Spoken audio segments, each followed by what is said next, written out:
You're listening to the How to Talk to Girls podcast with your dating coach, Trip, from tripadvice.com. Do you struggle with getting girls to like you?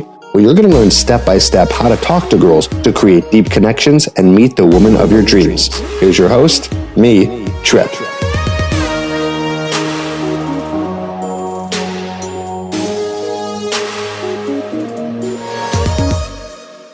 Hey, and welcome to the How to Talk to Girls podcast. This is your host, Trip Kramer, from tripadvice.com. I want to welcome you back to another episode. Yes, another episode here.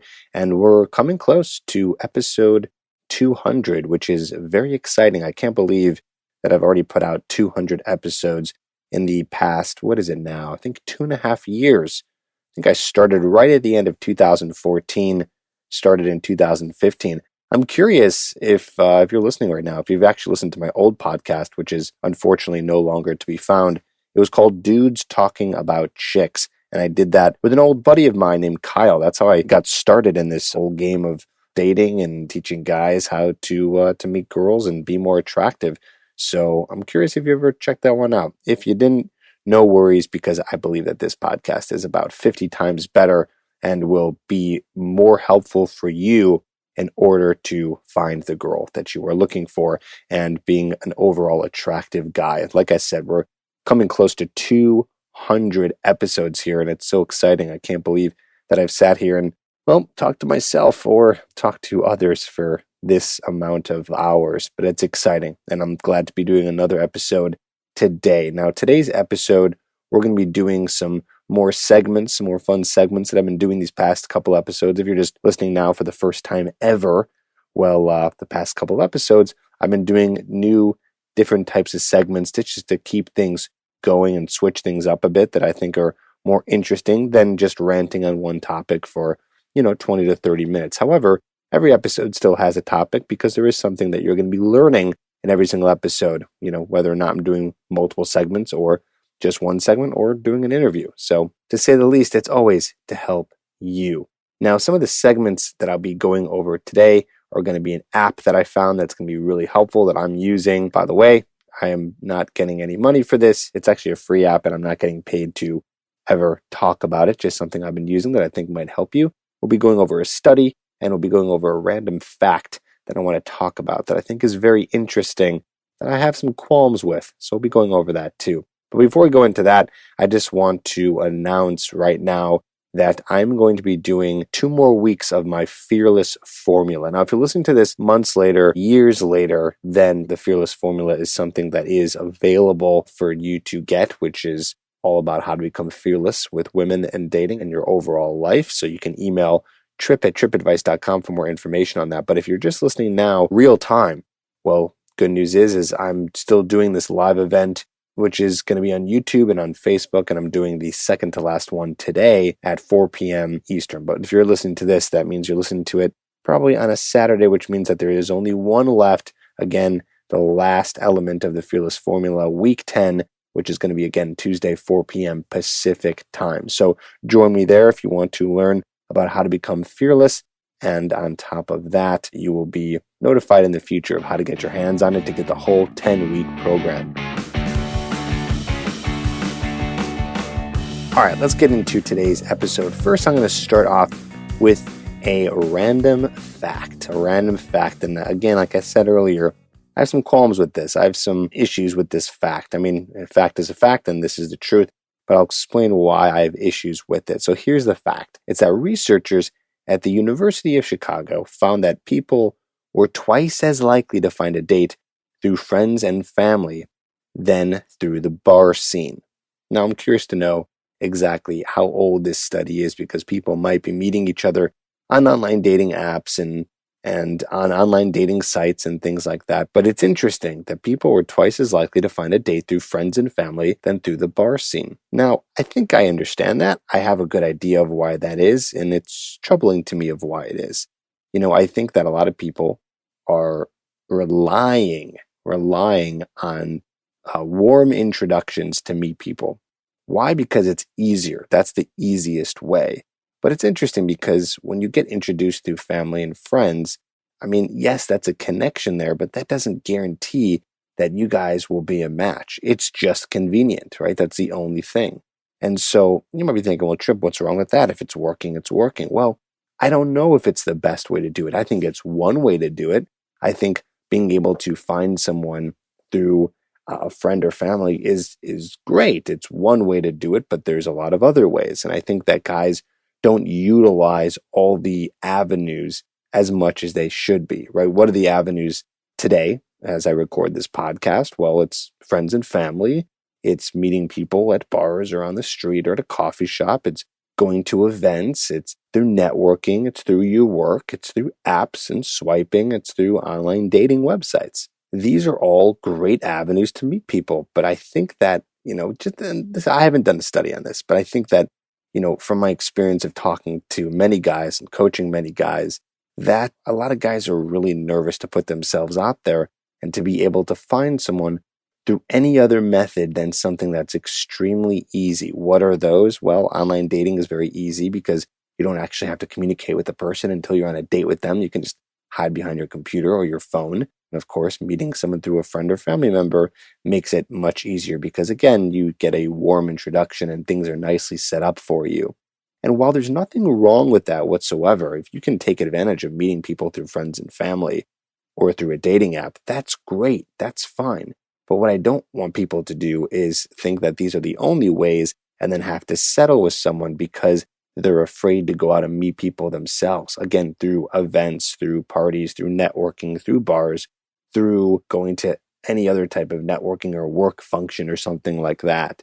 I find that a lot of guys are very shy, and you probably are too. It might be one of the reasons why you're listening to the How to Talk to Girls podcast, because you are shy and because you're trying to figure out what is the best way to be able to attract the women that I see all around, right? The ones that I see, whether it be on an online dating app or through a coffee shop or at the mall or wherever. I just think that guys should be taking advantage of all the different areas to be able to single-handedly go through a date at a time and then see which one is someone that's going to be good for them, right? So it's all about exposing yourself to the different options and areas that are available to you and not just sticking with friends and family. So again, with this fact, it's interesting because I think that, people were twice as likely to find a date through friends and family than the bar scene, of course, because most guys, I don't think, are going out to bars or going out in public to try to meet people because it's too scary. So hopefully you can listen to some episodes on this podcast that can show you how to be able to overcome that fear. Well, look at that. I'm going to be talking about that next Tuesday. So join me for that and learning more about how to overcome your fear with women and dating. All right, next I want to recommend an app, something that I just started using that I think is going to be really beneficial for you in terms of being able to get over your fear of approaching. Again, always coming back to this idea of being able to meet people in person. Well, not just is it going to help you with that, but it's going to help you with a lot of things. And so this app is called Productive. And what it is it's a habit tracker. It's a habit tracker app that's really intuitive, really easy to use. It is free. I have not done the paid version yet. You apparently unlock some more things. So we'll see if it's absolutely necessary. If it is, then maybe I will go premium. But what's really cool about this app, and by the way, again, this is not an advertisement.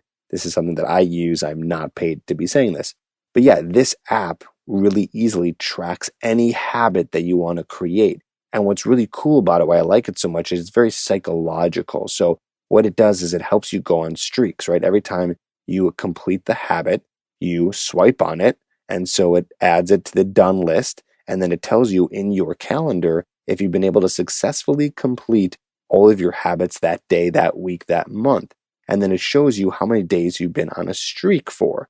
And so there's something psychological about going on streaks, right? It's like a challenge. It's like the more that you've done something in a row, the longer your streak is, the less likely you are to break it. So it becomes a game to yourself. And I like that when you gamify something like this, it can really help you try to succeed in it. And because it makes it fun, it makes it more interesting than just trying to, lackadaisically, just create a habit and try to stick to it. It makes it easier to be accountable for your habits and to stick to them. And of course, in order to create a habit, you have to do it over and over and over. In fact, you have to go on streaks. It's kind of necessary. In order to create a habit, you need to do it. Some say you need to do a habit for 30 days straight. I've heard other sources say you need to do a habit for 60 days straight. either way, doing it on a streak is the most important. And this app helps you, make sure you know if you're going on a streak and how long you've been doing it for. So that's why it's really cool. So for example, you could be putting in there, talk to one girl per day, talk to one new girl per day, whether or not it turns into something, at least you went and did it.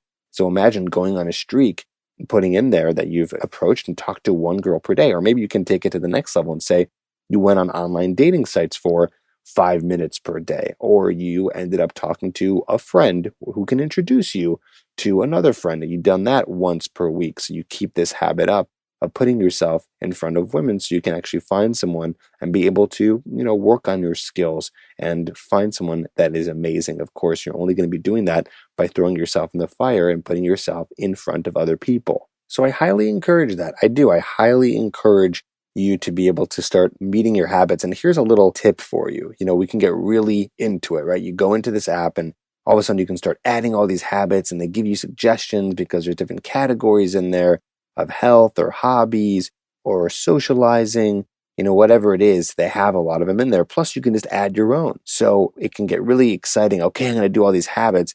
But then all of a sudden, day 1, day 2 starts coming by and everything's building up and you haven't been able to accomplish and start this streak. So I recommend to you that you should do one habit. Okay, so it's up to you, of course. Of course, you're listening to this, so it sounds like that if you're listening to this is something that you are trying to get better in terms of dating and women. So you might want to talk to a stranger. That's actually one of the options on there. So you can do that, or whatever habit that you want to do. But I want you to be able to build really momentum successfully. And of course, if you put in like 5 habits and you're falling behind already, it's not going to give you those little wins that are going to encourage you to go longer, and you might just give up. So what I started to do is I put in one habit. My habit that I put in was read every single day, specifically for 30 minutes. And I did it in the morning. So that's a habit that I'm working on. And I really was about to get in there and dive in and put all these habits in, but I decided that's probably not the best thing to do, because realistically, just because now I have this app, it doesn't mean I'm going to be Superman, overnight and be able to accomplish all these habits. So I think it's good to kind of do one at a time. And again, it's up to you. There's no real science behind this. You can do one and try to accomplish it for 30 days and then add another one, or you can do one, and if you see you're doing well with it and it's fitting into your schedule appropriately and you're getting it done for a week and you're on a streak, maybe you add another one. So again, up to you, but I'd recommend doing one at a time so you get those little wins. That's something that I've actually learned in the book called The 6 Pillars of Self-Esteem. In order to build your self-esteem and help you feel better about yourself, it's not just about creating goals, but it's about creating goals that are manageable and ones that you're able to actually accomplish. Because if you're able to accomplish it, then you're going to feel better about what you're doing. You'll feel a little bit better about yourself, so you want those little wins. So make it easy. Don't just throw yourself in the fire with too many things at once. I remember doing that back in the day. You get into these periods where you maybe get really into personal growth, personal development, and you just want to do everything. You want to work on every little thing at once because you're motivated and you feel good. And that's great. And there's nothing wrong with that. But the problem is you might overload yourself too fast, and you might even go, do really well for a couple of days, but then all of a sudden it starts to build up and the streak just dies, and then all of a sudden you crash and burn, you're not doing anything. So logically, it'd be better to do one small task or 2 small tasks and accomplish them 100% and then build upon that than to do everything at once and then crash and burn. All right, let's move on to the next segment where we're going to talk about this study. So there's a study conducted by sociologist Elizabeth Brunch, what a name, and her team found that people eliminate through deal breakers as the first step in the online dating selection process. And I wanted to share this with you, some of the deal breakers that women have that are actually been scientifically proven, and a few I want to mention that I know just from experience of talking to women. And some of the interesting statistics that Brunch's team were this. This is what they found. They found that profiles without pictures were 20 times less likely to be considered. Now, I hope that's fairly obvious, right? It's the same thing for you. And a lot of this should be kind of intuitive. Like, I want you to think about what you would want in a profile and think about it that way, but not for everything, but just some of the more obvious ones like this, like pictures. Like the more pictures you're going to see of a girl, the more you're able to know if you're attracted to her. So same thing for you. You want to have not just one picture, but multiple pictures. And if you want to go even further into this, I mean, you can go online and look. There's a lot of other studies that have been done that have shown, the different types of pictures that do the best.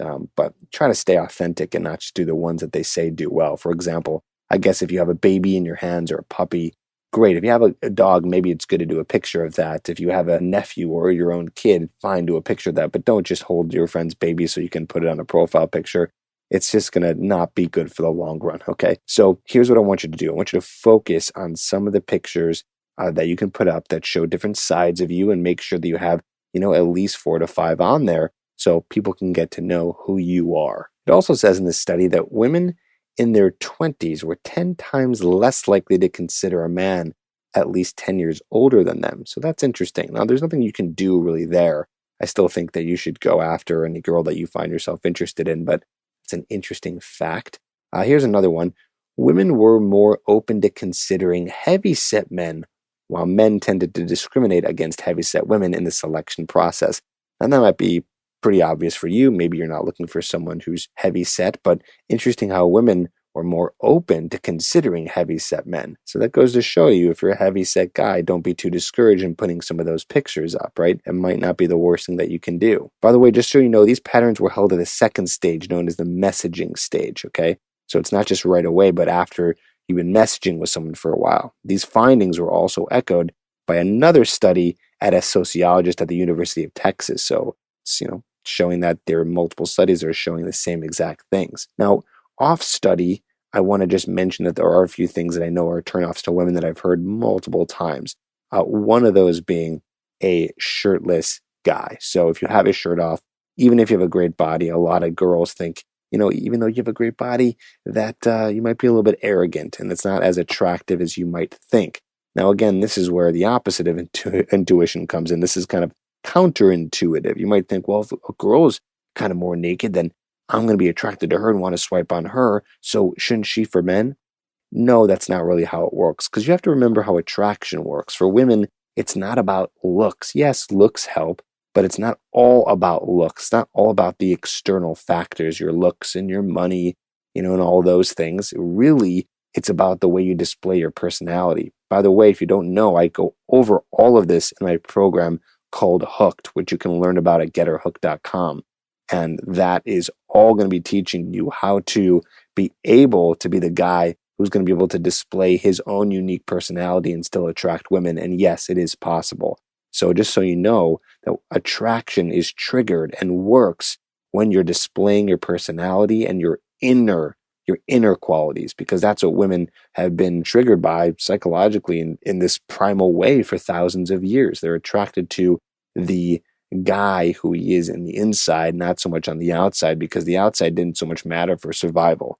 It mattered if the guy was able to be courageous and fearless and confident in his actions and be able to be the guy who could provide for the woman, be able to keep her safe, protect her. So you need to make sure that you're focusing more on who you are on the inside and less on working out and things like that. Now, I'm not saying you shouldn't work out. I'm not saying that you shouldn't go to the gym. I'm not saying you should try to be working on your appearance. Of course, those things help too. It's going to make you feel more confident anyways, okay? But in the long run, it's more beneficial to first start working on the inner qualities, on who you are, and being able to know how to converse with a woman and to display your personality.